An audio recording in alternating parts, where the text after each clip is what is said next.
પંચાયતથી સરપંચથી આચાર્ય સાહેબ, ગુરુજનો, એસએમસીના અધ્યક્ષ, ગામમાંથી પધારેલા વડીલો તથા મારી સાથે અભ્યાસ કરતા વહાલા વિદ્યાર્થી મિત્રો, હું તમને આજે પર્યાવરણ બચાવ વિશે કહેવા માંગુ છું. તમે ધ્યાનપૂર્વક સાંભળો તેવી મારી નમ્ર વિનંતી.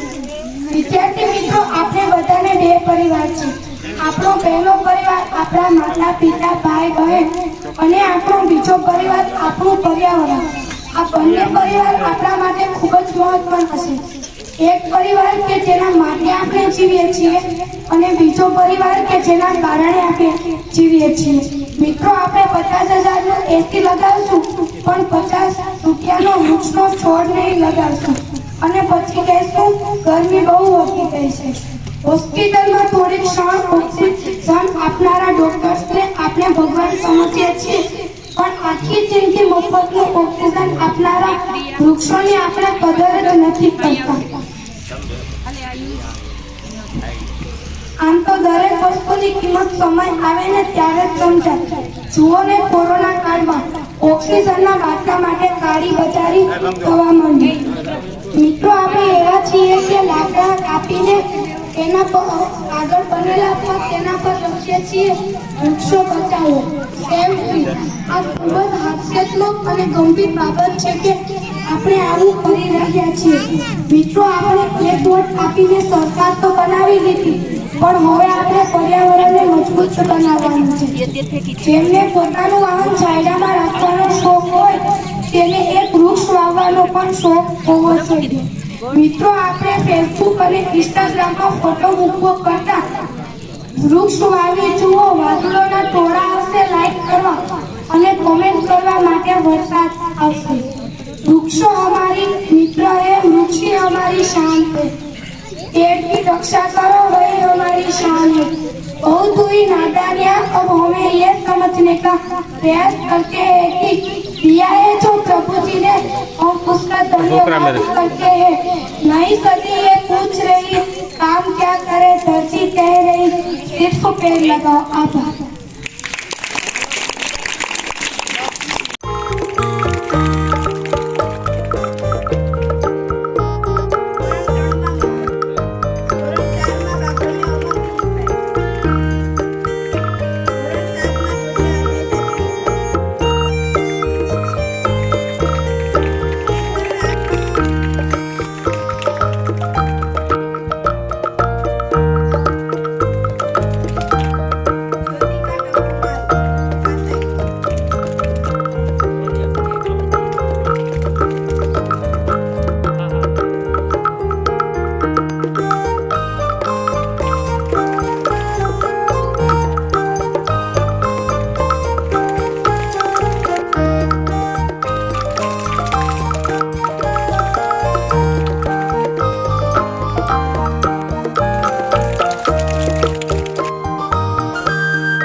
કાર્યક્રમ 2024 અત્રે ઉપસ્થિત શાળાના આચાર્યશ્રી,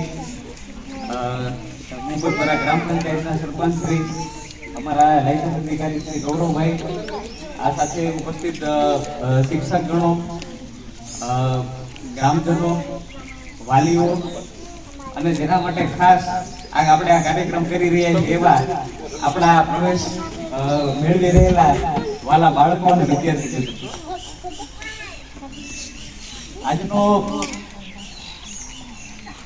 આ દિવસ આપણે બાળક જ્યારે પહેલી વખત સ્કૂલમાં પ્રવેશ મેળવતો હોય તો એને ખરેખર એ દિવસને યાદગાર બનાવવો જ જોઈએ અને એના જીવનમાં આ ખૂબ જ મહત્વનો દિવસ હું માનું છું અને સરકારે એના માટે આ કાર્યક્રમની વ્યવસ્થિત ઉજવણી થાય એવું આયોજન કરતા હોઈએ છીએ.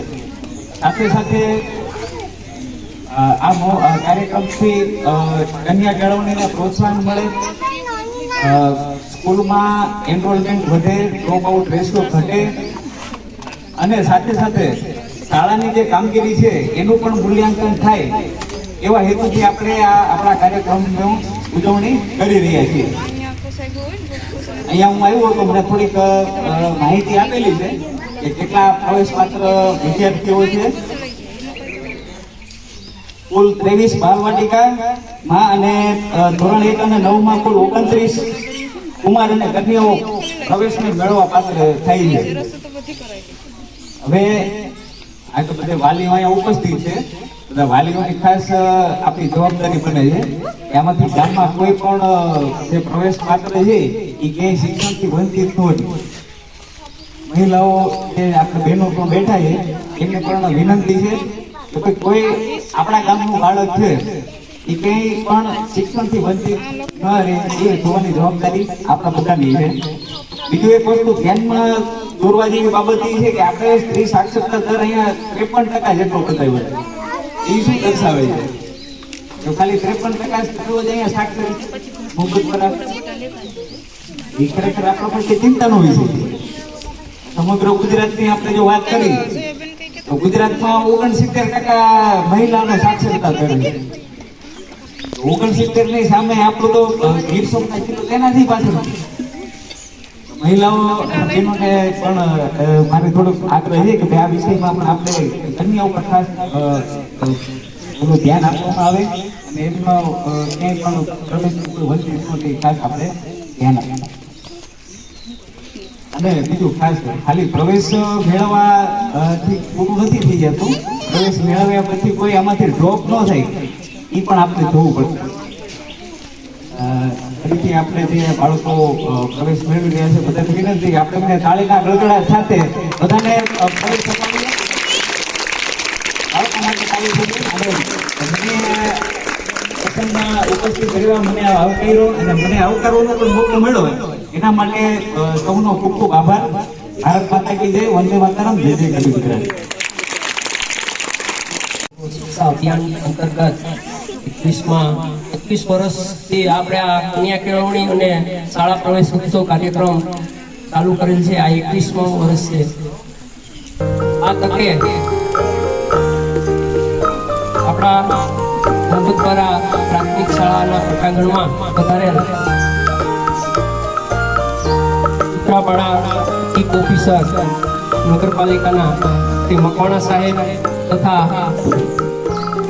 સાથે આપણા લાયજન તરીકે આપણા CRC કોઓર્ડિનેટર સાહેબ ગૌરવભાઈ મહેતા સાહેબ, સાથે નગરપાલિકાના અધિકારી ભાઈ શ્રી મોરીભાઈ, બધા ગામમાંથી પધારેલા સરપંચશ્રી, SMCના અધ્યક્ષ, ઉપાધ્યક્ષ, SMCના સભ્યો, ગ્રામ પંચાયતના સભ્યો,